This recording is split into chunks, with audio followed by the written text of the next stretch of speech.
We're gonna give just a few more minutes. We need 6 for a quorum. And I don't know who We have it. we have it now? Yep. Do we have any on, Yes, we have Representative Nelson. I'm sorry? Sheila Nelson is on Zoom. Oh, okay. All right. Well, we've got 6. We got some on the Zoom. Senator, would you like to come up and present your bill? Senator Chuck Hufstetler?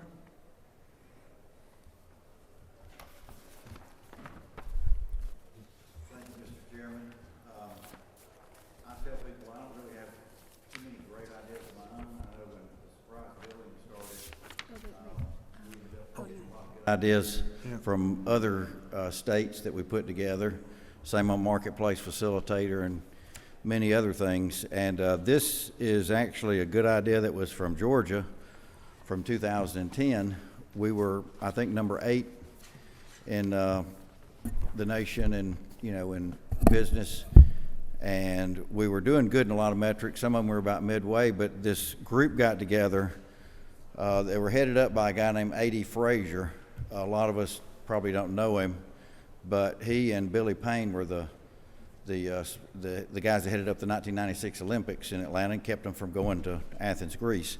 And they set up this committee of economists. There was a CPA. I've talked to many of them on the committee, and it was, what do we need to do?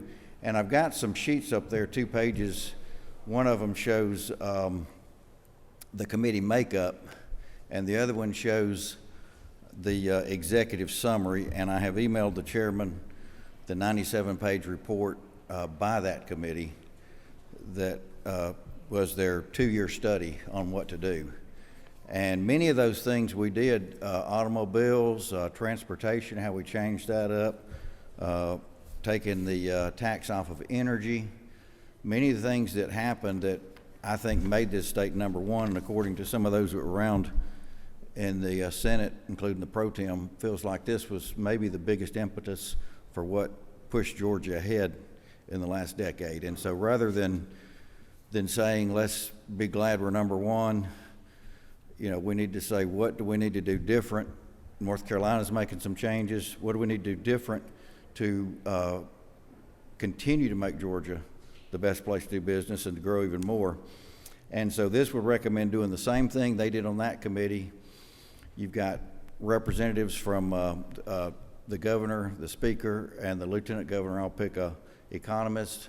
The minority party has a pick in there. We've got people from industry, and in the picks it doesn't specify CPA, but there was a CPA on that committee. He now lives in Arizona. I had a good conversation with him, and they worked together on this through the end of next year, studying these issues and saying, what does Georgia need to do as a whole to be the number 1 business and to be competitive in the marketplace.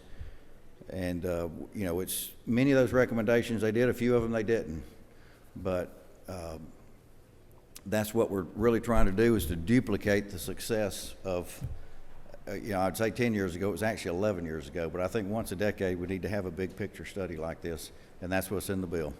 Well, thank you, Senator.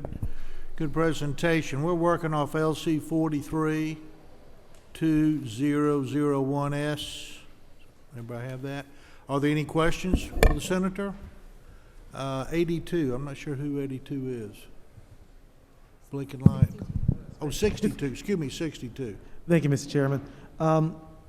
Quick question. Did you mention there were CPAs on this, or there will be? There was a CPA on that, and we set it up to where the speaker has a couple of additional picks, and the lieutenant governor. It would be my hope that one is on there, and I think it would be on the committee makeup, but it doesn't specify one. I simply wrote it exactly like they did in 2010, with one exception. There was sort of the transition between Governor Perdue and Governor Deal, and they both were on there, and I didn't see the need for that because we're really not in a transition right now. And we added a pick that would be the minority leaders of the House and Senate would jointly put something on this committee, so we changed that. Other than that, it's identical to the 2010 committee makeup. Could I ask one more question? Yes. So it's interesting, and the reason I mentioned that is my son took an economics class, and I'll just give you the background. Mm-hmm. And there was the talk between economists and CPAs and how their brains function differently. And if we're talking like tax reform, then I think it's probably pretty incumbent that there be like CPAs on the, like guaranteed on there. Because economists always think about the future and what's going to happen and predict that, and then CPAs actually think about what it is. And if you're going to talk about tax reform, I think it would just add to it if we added CPAs in there guaranteed versus, I would even pull off some of the economists and put in there the CPAs because we're not predicting revenue. But thank you. Okay. Any other questions? Do I hear a motion? Oh, do you have a question? Motion? Second? All those in favor say aye. Aye. All those opposed? One no, the rest ayes. Senator, you got your bill. All Thank you. right. Very, very Thank you, good. Mr. Chairman. You'll report that to the Rules Chairman of the House, and it'll move forward. Thank you all very much for coming today. Appreciate it.